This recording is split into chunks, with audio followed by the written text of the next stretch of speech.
You are reading in Hindi. Do you think that I will understand? लिखा जाएगा उसमें इसी का अंग्रेजी है। Sir, again you are submitting in Hindi. I am not able to understand. हुजूर यही तो रोना है, हम भी अंग्रेजी नहीं समझ रहे थे। No, I have rejected your petition. नहीं रिजेक्टेड तो फुल बेंच के लाइट में हुजूर रिजेक्ट कर रहे हैं। With reference to 138 full only. Bench Hindi के पक्ष में है।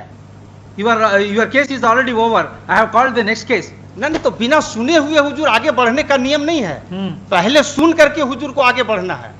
इस तरह से मतलब आज से हिंदी में नहीं हो रहा। आज भी पटना हाई कोर्ट में सब न्यायमूर्ति सुन रहे हैं। अब हुजूर कह रहे हैं कि अंग्रेजी अनुवाद आप ही दीजिए। सर हम तो कह रहे हैं कि अनुवादक विभाग से मांग लिया जाए। Full bench अनुवादक decision. विभाग यहाँ है, आजादी के पहले से है। उनको जो तनख्वाह मिलता है उसमें हमारा हिस्सा है, हमारे मोकिल का हिस्सा है, तो उससे मांगने में हुजूर को क्या जाता है? ये तो न्याय संगत बात हम बोल रहे हैं। हम अंग्रेजी नहीं जानते हैं, हमसे अंग्रेजी अनुवाद हुजूर मांग रहे हैं, तो वो एक अंग्रेज चले गए लेकिन अंग्रेजी छोड़ गए। यदि आपको अंग्रेजी नहीं आती इस देश में काम चल जाएगा, लेकिन जस्ट आपको तो हिंदी ही नहीं आती, ये गजब है। फिर तो बेचारा जो विक्टिम होगा कोर्ट में आने से पहले उसे अंग्रेजी सीख कर ही आनी पड़ेगी। तो राम राम मेरे प्यारे भाई बहनों, की हाल चाल मजा में। एक बार फिर से आप सबका स्वागत है अपने चैनल सैफरॉन पैट्रियट में, और मैं आपका वही दुर्गेश लेकर आ चुका हूँ एक और नई वीडियो। आप सभी गांव वासियों से अपील है कि गांव के सबसे बड़े जेब कतरा यशपाल नागर, रोहित नागर, जो कि कांग्रेस पार्टी से टिकट लड़ रहे हैं टिकट पे, और ये बेईमान है, छटे हुए गिरे हुए इंसान है, और ये रिश्तेदार के नाम पर कलंक भी है।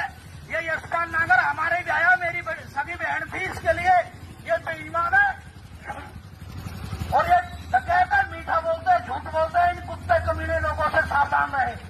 और पुलिस तो मेरा जो करेगी कर लेगी, कोई दिक्कत नहीं। मैं तैयार बैठा हूं जेल जाने के लिए भी।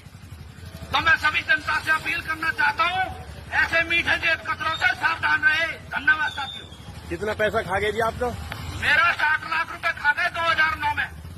पुलिस ने कोई कार्रवाई नहीं ना करी? पुलिस कोई कार्रवाई नहीं करती क्योंकि इनकी साठगांठ है पुलिस से। इनकी कोठी पे जाते हो क्या बोलते हैं? देखो कोठी पे जाता हूँ, कभी पार्क में बुला लेता, सेक्टर 14 के। अब आप ही विचार करें, कांग्रेस ने ऐसे व्यक्ति को टिकट दिया जिसने अपने सगे रिश्तेदार को नहीं छोड़ा, वो भला जनता को क्या ही छोड़ने वाला। राहुल गांधी के अमेरिका दौरे को लेकर नए नए खुलासे हो रहे हैं।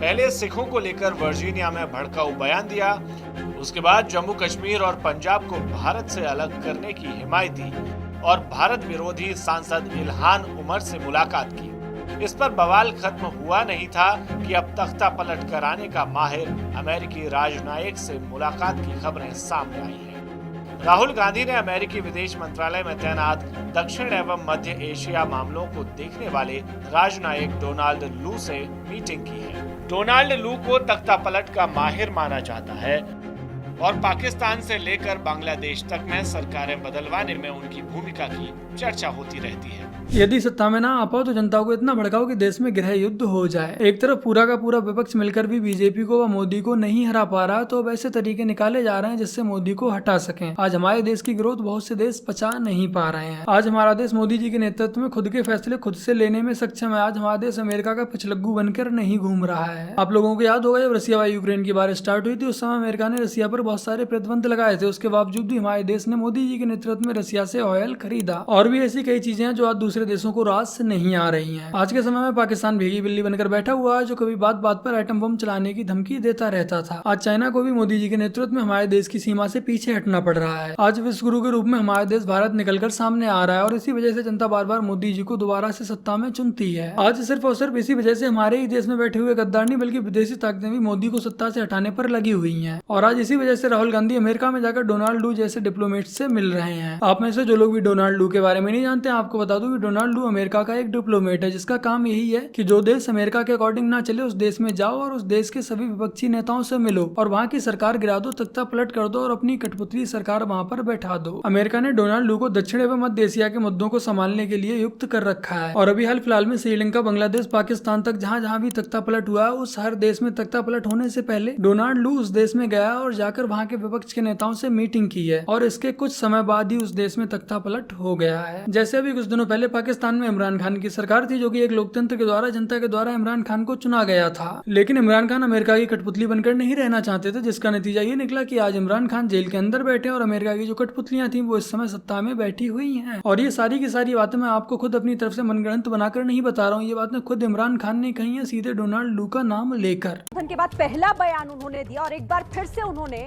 उस साजिश का जिक्र किया जिस पर उन्होंने खुलकर अपनी बात रखी। इमरान ने कथित साजिश में शामिल अमेरिकी राजनयिक का नाम लिया। पाकिस्तान की नेशनल सिक्योरिटी काउंसिल ने वाज़े तौर पे कह दिया कि पाकिस्तान की ये जो नो कॉन्फिडेंस मोशन थी, इसमें से बैरून मुल्क की इंटरफेरेंस थी। नेशनल सिक्योरिटी काउंसिल, जिसमें सारे सिक्योरिटी चीफ्स बैठे हुए थे, सब बैठे हुए थे, उनके सामने पूरा वो जो कम्युनिके था पाकिस्तान के एम्बेसडर अमेरिका में और उनका जो डोनाल्ड लू, जो भी उनका रिप्रेजेंटेटिव था। इमरान खान की गलती तो इतनी सी थी कि वो अमेरिका की कठपुतली बनकर नहीं रहना चाहता था। इमरान खान अमेरिका की मर्जी के बिना रूस से मिलने पहुंच गया, जो कि अमेरिका नहीं पचा पाया, और फिर अमेरिका ने इसी डोनाल्ड लू को, जिससे भी राहुल गांधी मिलकर आए, से पाकिस्तान में भेज दिया। और इस डोनाल्ड लू ने पाकिस्तान के विपक्ष के नेताओं के साथ लगातार मीटिंग्स की, जिसका नतीजा ये निकला कि पाकिस्तान में तख्ता पलट हो गया। इमरान खान को उठाकर जेल में डाल दिया गया और अमेरिका की कठपुतलियों के हाथ में सत्ता सौंप दी गई। और ठीक ऐसे ही बांग्लादेश में भी हुआ। बांग्लादेश की जो शेख हसीना की सरकार थी, उसके संबंध मोदी सरकार से, भारत सरकार से अच्छे थे, और अमेरिका बांग्लादेश का सेंट मार्टिन द्वीप चाहता था जिस पर वो अपना सैन्य अड्डा बना सके। और ये सारी की सारी बातें शेख हसीना ने बोली। यदि शेख हसीना अमेरिका के लिए अपना सेंट मार्टिन द्वीप दे देती तो शायद उनकी सरकार बच जाती, उनकी सत्ता बच जाती। और अब विपक्ष के द्वारा सेम यही सब हमारे देश में भी दोहराने की कोशिश की जा रही है, विदेशी ताकतों के साथ मिलकर। राहुल गांधी का ऐसे ही नहीं, अचानक से डोनाल्ड लू से मिलना हो गया कि रास्ते में जा रहे थे, अचानक से टकरा गए तो एक मुलाकात हो गई। इसके पीछे बाकायदा एक पूरी गहरी साजिश रची जा रही है। जैसे श्रीलंका में, बांग्लादेश में, पाकिस्तान में तख्ता पलट कराने से पहले अमेरिका के डिप्लोमेट वहां के विपक्ष के नेताओं से मिल रहे थे,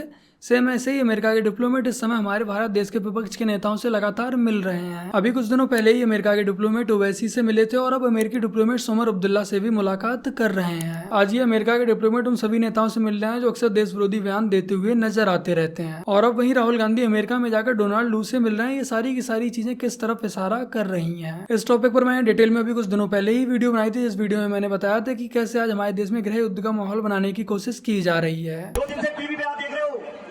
बांग्लादेश की जनता शेख हसीना की गलत नीतियों की वजह से कल प्रधानमंत्री आवास में घुस गई, राष्ट्रपति भवन में घुस गई। याद रखना नरेंद्र मोदी जी, एक दिन जनता जितने सड़क पे हिलोने मिलेंगे, एक दिन तुम्हारी गलत नीतियों से तुम्हारे प्रधानमंत्री आवास में घुस जाएगी। ये तो उसने जब ट्रैक्टर लेकर दिल्ली गए हैं, ये ना बहका दिया, लाल किले पे चल जाओगे, और पार्लियामेंट की तरफ कर देते। वो तो 26 जनवरी थी, नहीं तो 25 लाख आदमी थे। ये सारा काम उसी दिन निपट जाता केस। বাংলায় যদি আগুন লাগান, আসামও থেমে থাকবে না, নর্থ ইস্টও থেমে থাকবে না, উত্তরপ্রদেশও থেমে থাকবে না, বিহারও থেমে থাকবে না, ঝাড়খণ্ডও থেমে থাকবে না, উড়িষ্যাও থেমে থাকবে না, और दिल्लियों থেমে থাকবে না। सरदार खुर्शीद ये कह रहे हैं कि जो बांग्लादेश में हो रहा है वो भारत में हो सकता है। जब ये कहते हैं कि जो बांग्लादेश में हो रहा है वो हिंदुस्तान में हो रहा है, तो इसे सियासत का सबसे निम्न स्तर नहीं कहेंगे तो और क्या कहेंगे? सुना ना आपने कि कैसे आज हमारे देश के सारे विपक्ष के नेता देश में गृह युद्ध की बात कर रहे हैं, प्रधानमंत्री आवास पर हमला करने की बात कर रहे हैं। ये धीरे धीरे हमारे देश में गृह युद्ध जैसा माहौल बनाने के लिए एक पिच तैयार की जा रही है। और जब ऐसे समय में राहुल गांधी डोनाल्ड लू जैसे डिप्लोमेट से मिलेंगे तो उसका और क्या ही कारण हो सकता है। अब इससे यही सवाल उठते हैं कि क्या राहुल गांधी भारत में भी पाकिस्तान व बांग्लादेश जैसे हालात पैदा करना चाह रहे हैं? क्या राहुल गांधी कश्मीर को फिर से देश से अलग करना चाहते हैं? क्या राहुल गांधी खालिस्तानी जैसी ताकतों के साथ खड़े हुए हैं? राहुल गांधी जब भी किसी भी विदेशी दौरे पर जाता है तब तो वहां की गवर्नमेंट से कहता है कि हमारे देश में लोकतंत्र खतरे में है। वहां की गवर्नमेंट से रिक्वेस्ट करता है कि वो आकर हमारे देश की राजनीति में इंटरफेयर करे। यानी कि इस समय लोकतांत्रिक तरीके से जनता के द्वारा चुनी हुई जो सरकार सत्ताएं बैठी हुई है, यूएस से आकर उसमें इंटरफेयर करे और इस सरकार को सत्ता से हटा दे और सत्ता इनके हाथों में सौंप दे, ताकि ये सत्ता में बैठकर मलाई खा पाए और देश में घोटाले पे घोटाले कर सकें। बस कैसे भी देश के हालात बिगड़ जाएं, जाति के नाम पर, धर्म के नाम पर, कश्मीर के नाम पर, खालिस्तान के नाम पर, बस देश गृह युद्ध में जल उठे। यहाँ तो राहुल गांधी भारत जोड़ो यात्रा निकालते हैं, लेकिन दूसरी तरफ विदेशों में जाकर भारत तोड़ने वालों के साथ मीटिंग करते हुए नजर आते हैं। क्या राहुल गांधी देश की जनता को बताएंगे कि ऐसे कौन सी जरूरी विषय पर डोनाल्ड लू से चर्चा करनी पड़ी? आज भाजपा को व मोदी जी को देश की जनता का इतना समर्थन है कि ये सारे के सारे विपक्षी दल मिलकर भी बीजेपी को नहीं हरा पा रहे हैं, मोदी जी को सत्ता से नहीं हटा पा रहे हैं। तो अब इन लोगों ने देश विरोधी ताकतों से ही हाथ मिला लिया है। कांग्रेस इस समय सत्ता के लिए ऐसे तड़प रही है जैसे बिना पानी के मछली, बस कैसे भी इन्हें सत्ता मिल जाए, उसके बाद चाहे देश में गृह युद्ध क्यों ना हो जाए, चाहे देश में आग क्यों ना लग जाए। तो बस मेरे प्यारे आई बना आज की अपनी इस वीडियो में इतना ही। वीडियो को लाइक शेयर कमेंट और अपने इस चैनल को सब्सक्राइब आज से कर लीजिएगा, और यदि हो सके तो इस वीडियो को शेयर अवश्य कीजिएगा। चलिए जल्द मिलते हैं एक और नई वीडियो के साथ, तब तक के लिए जय हिंद, वंदे मातरम, जय श्री राम। लू वही चर्चित अधिकारी हैं जिनका नाम पाकिस्तान, बांग्लादेश समेत कई देशों की सरकारें गिराने में सामने आ चुका है। बीते कुछ सालों में भारत के पड़ोसी मुल्कों में हुई राजनीतिक उठापटक को लेकर लू का नाम सामने आता रहा है। अगस्त में हुए शेख हसीना सरकार के तख्ता पलट के साथ साथ पाकिस्तान में जब इमरान खान की सरकार गिरी थी तब भी इनका नाम सामने आया था। तब इमरान खान ने भी सरकार गिराने का आरोप अमेरिका पर मढ़ा था। बांग्लादेश की पूर्व प्रधानमंत्री और आवामी लीग की नेता शेख हसीना ने भी तख्ता पलट के लिए अमेरिका को ही जिम्मेदार ठहराया था। इधर राहुल गांधी के साथ लू की मीटिंग को लेकर अमेरिकी प्रवक्ता ने सफाई देते हुए कहा है कि अमेरिकी सरकार दूसरे देशों की सरकारों और विपक्षी दलों के नेताओं या फिर सिविल सोसाइटी के लोगों से मिलती रहती है। ये हमारे पार्टनर्स के साथ सामान्य रूटीन मुलाकात का हिस्सा है। हालांकि उन्होंने ये भी कहा कि इस दौरान क्या बातचीत हुई इसकी जानकारी नहीं दी जा सकती। ऐसे में अब कांग्रेस पार्टी और राहुल गांधी को देश की जनता को बताना चाहिए कि लू के साथ उनकी क्या बातचीत हुई और किस मकसद के लिए लू के साथ मीटिंग की गई थी, जिनका नाम कई देशों की सरकारें गिराने में सामने आ चुका है।